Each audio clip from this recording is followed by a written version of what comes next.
The thing is with alcohol, if you just stop alcohol, that's the only thing that you do, it's going to improve your health, right? Your body, if it's left to its own devices, is a wonderful thing. It has the full capacity to keep you alive and to keep you well and keep you thriving. We are the biggest obstacles that our body faces. So stop drinking alcohol, get on board with what else your body needs.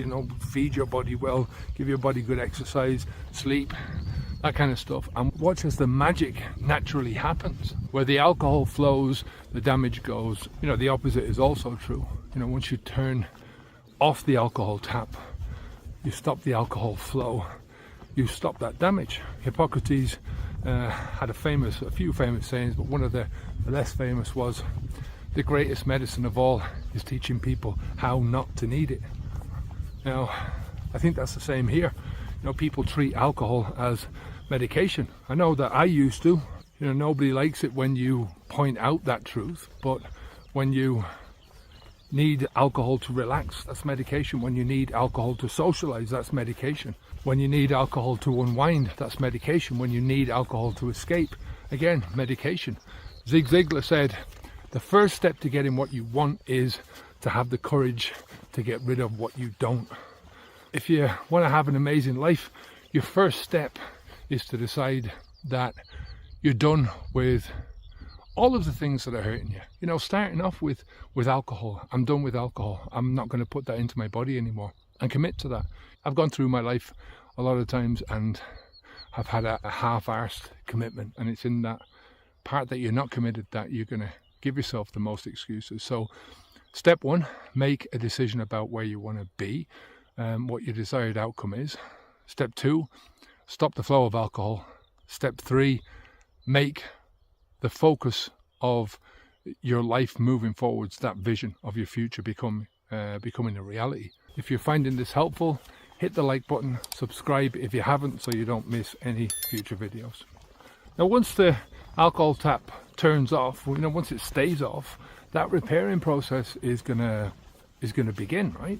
I have a theory about this, and I think that there's a kind of a latency period between when you stop drinking and when that renewal process begins. When your body really starts to kick in with the process of healing your body. I can't tell you what a relief it was for me to finally feel that my body was doing what it was supposed to be doing, right? Really.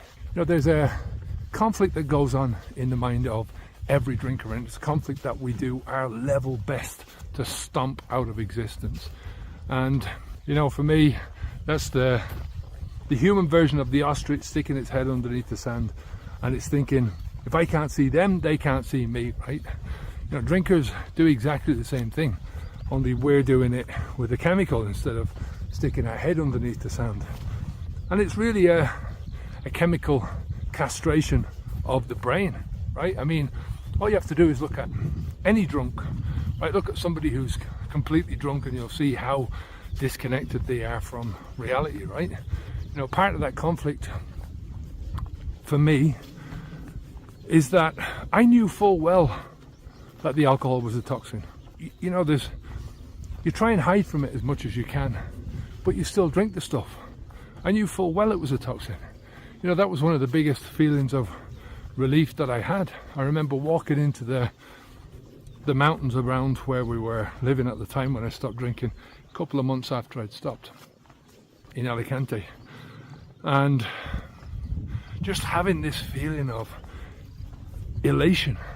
I had this grin from ear to ear, and it was really the first time that I felt the burden that I've been carrying lift off my shoulders, and it was down to that. It wasn't that when I was drinking, I was just aware of the toxins that were in my system. I was fully aware of the consequences as well. Now, that healing process that you're going to go through, it's slow, but that's okay. You've better things to do with your mind now than to be worrying about those things. It is what it is. You have to do what you can to help your body on the physical side.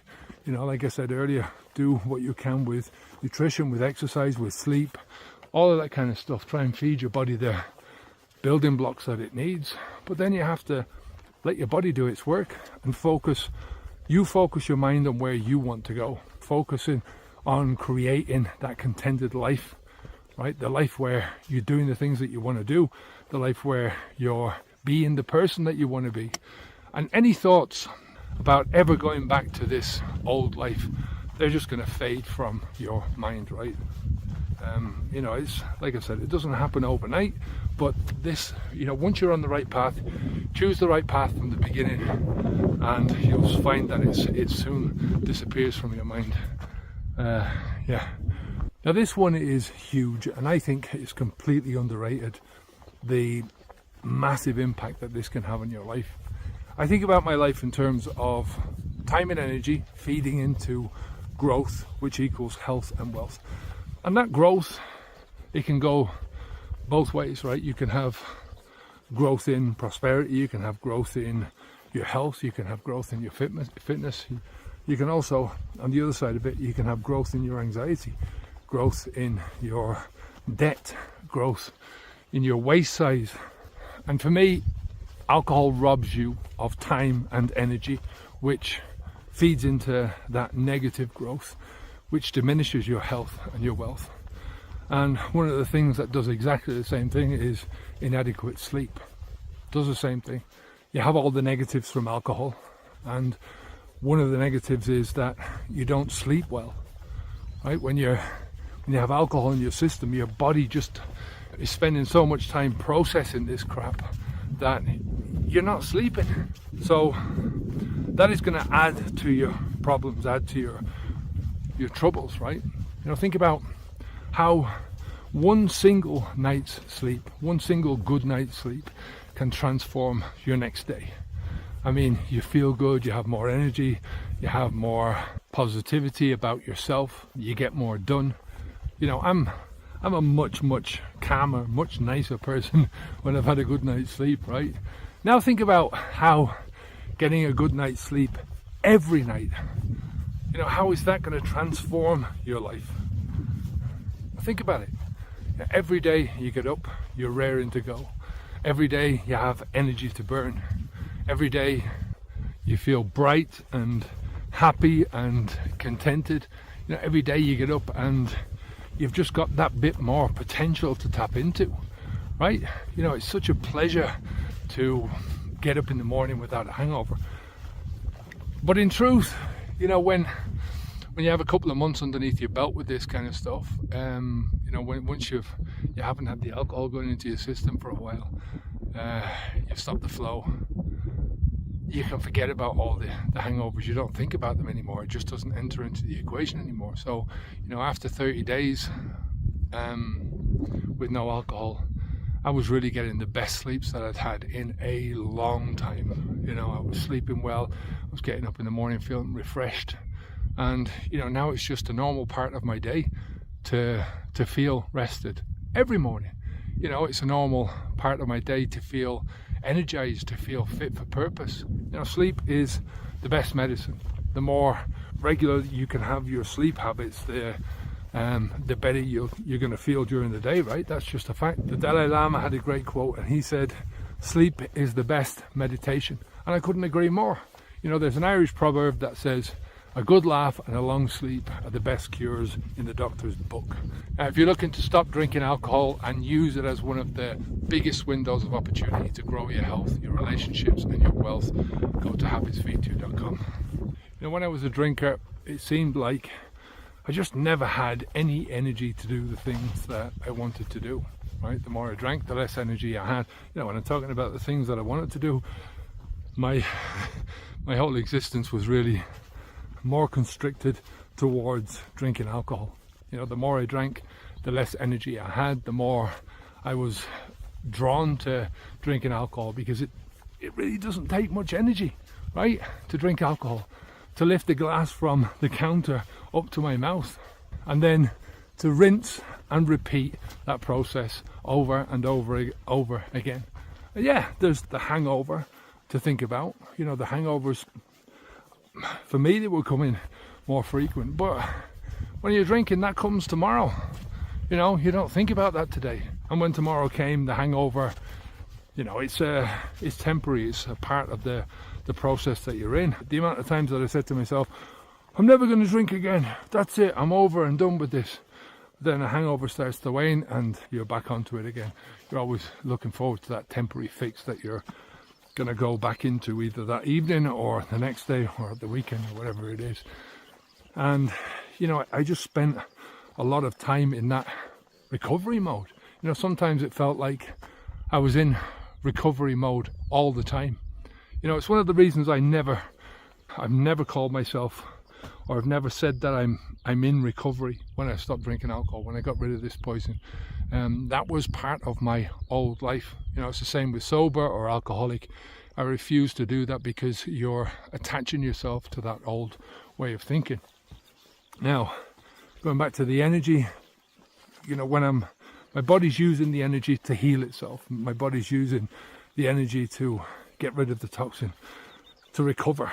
And the rest of my energy went into my job, to working, to pay the bills, to looking after my son as best as I could under those circumstances. And as I've pointed out already, when you're not sleeping well, that just takes away from it. Sleep is essential for getting your batteries recharged, and without a good sleep you're starting off that day every day on a partial battery. It's not fully charged, and whatever charge you've got in your own batteries, it just gets drained quicker because your body is using a lot of energy to try and keep yourself clean, right? To keep yourself as toxic free as it can. What a losing battle that is, right? And then you quit drinking. I can't remember exactly when this happened for me or how long it took, but I felt, I don't know if it was just the idea that I'd finally convinced myself to stop drinking alcohol, right? I think it was such a big relief, as I said, to make that decision after all these years of faffing around with nonsense ways of trying to stop without actually stopping, all the moderation, all the bullshit of cutting down. And I just felt, when I'm thinking, this is 11 years ago now, so but I did so much in that first month that my energy levels must have been sky high. Some people find that it takes them a lot longer than others to feel that full energy coursing through their bodies, but it always comes. Sometimes I have to do a lot more work with some of the lads that I coach. We have to find out what else needs to be changed. It's not just the alcohol.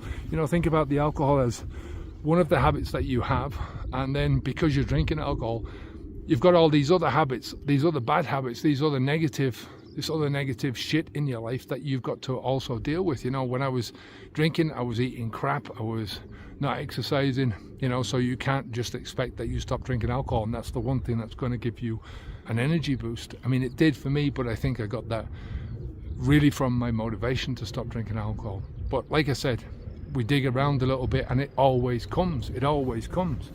Quitting alcohol means gaining so much freedom in your life, right? And for me, it's a word that comes to mind is vitality. It's not just that you get your energy back, it's what you use that energy for that really makes a difference, right? Use the energy for something productive, something that you feel, something that feeds your brain with positivity, that moves you forwards, moves you towards really consistent positive outcomes. And you boost your energy levels, right? You feel good. You just use your energy differently, right? Stopping the flow of alcohol, that's the first step to really allowing your body to bloom. Sometimes that process takes a little bit longer than you might have anticipated in the beginning. And, that can depend on what outcomes you want in your life, what outcomes you're heading towards, how much energy you're pulling from those hopeful visions that are really dragging you forwards in your life. So you have more energy, not only for you to use to change the course of your life, but you've also got more energy that your body can use to heal itself. It can only use the building blocks that you actually give it. Now, I try to emphasize to my clients as much as I can that it's not just about the physical health side of this. I think the mental side of this, the mental health, is much more important. That's the thing that you can work on. Like I said, your body will deal with a lot of the physical stuff on its own. You feed it the right tools, you feed it the right building blocks, give it good nutrition, good exercise, and it will do the things on its own. But your mental health, I think you have to work on that. You know, I don't think there is any part of this journey that improves to such a degree, right, and with such speed as your mental health. But there's a caveat. It has to be if you have a vision of where you want to go, you know, at least a direction that you want to take, you know, you want to move towards, right? You've got some idea of where you want to go. Your brain wants that, your brain craves that, your brain needs that. Imagine what it's like for somebody to stop drinking alcohol and then they feel lost. They feel like they're an alcoholic. They feel like they can never have any fun again. What does that do to your mental health? You know, one of the biggest reasons people drink until they can't think anymore is because they're living a life that they can't bear to think about. Although the alcohol numbs your mind in the moment, it also adds to the problem in the long term. It adds to the problem the next morning when you're not drunk anymore. And now you've got a stinking hangover to deal with, but you've also got the shitty life that you're dealing with because of all the alcohol that you're drinking. You know, it's easy to see how somebody can push themselves so far down that hellhole that they never want to be sober. You know, really for me, getting up every day with alcohol in my system, I don't think it matters if you're drinking every day or every second day or at the weekends. You're still putting a toxin into your body that's pulling resources from your body, that's pulling energy from your body, that's pulling your time, that's giving you negative growth.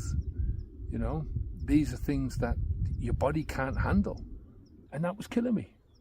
Slowly but surely it was just killing me. And over time the alcohol depresses your brain function. You know, getting up every day feeling rough, every day getting up feeling like that. And I drank for over 30 years of my life. You know, that's 2/3 of my adult life so far. You know, and especially in the last 10 years, I think that was the biggest problem. So the issue is that when you drink for that long, that you get used to feeling like that. You get used to feeling like crap. You get used to your brain being depressed. You get used to the brain fog, to the dopamine drain, right? All those feel-good chemicals that you have, the serotonin, the dopamine, they all get blasted, you know? And what you're living through, the person you are, the feelings in your body, the dullness of your mind, that all becomes normality. You know, you think it's normal to behave like that because it's it happens over such a slow period of time, right?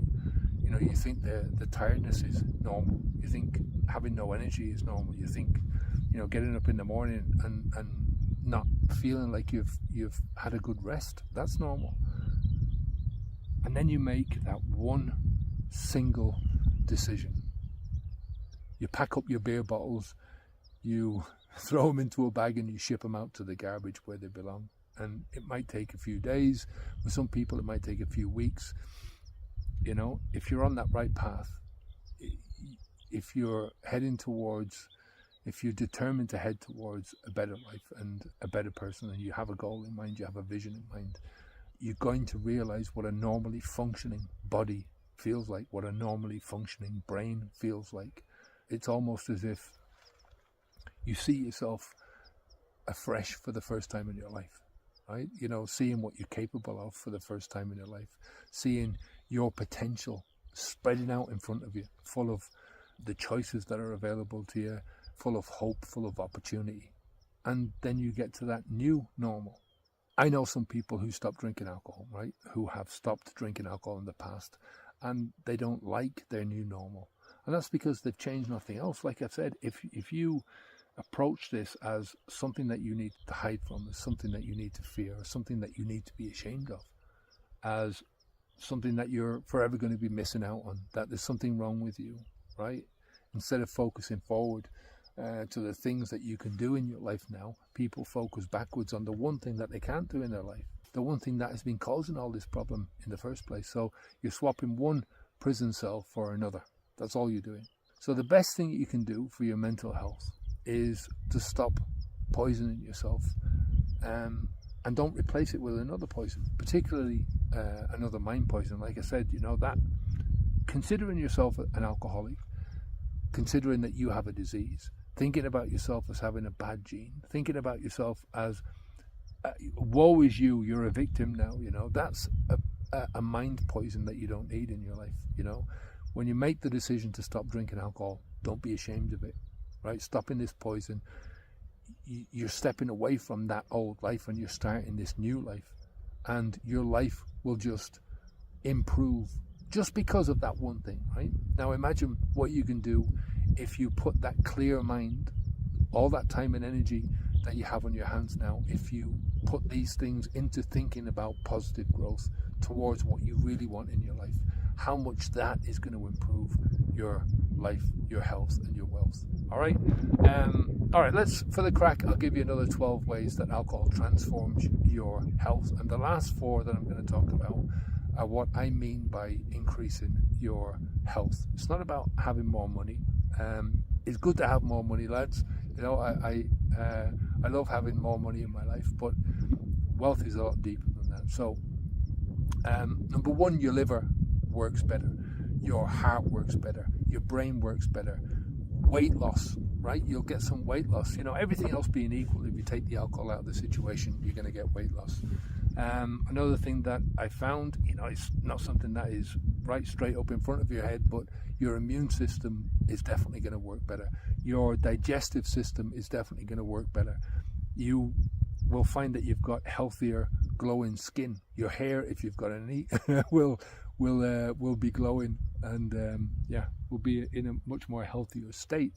Who'd like to have their cancer risk reduced? I mean, that's a benefit as well. Now, better mood and more stable emotions in general. That's a huge part of this wealth that you're generating for yourself. Another part of this wealth is that your relationships are going to be better. They work better. You work your relationships better. You're just a much more well-rounded, happy, contented person to be around. And that spreads to other people in your life. You create what you sow. Is that the term? On average, this is another one. There's no guarantees of this, but on average, you're going to live better. And the final one is that your quality of life is going to improve. So you're improving the quantity of your life, which is a good thing, but you're also improving the quality of your life. Take good care of yourself. I'll speak to you again the next video. Onwards and upwards. Keep the alcohol out of your mouth.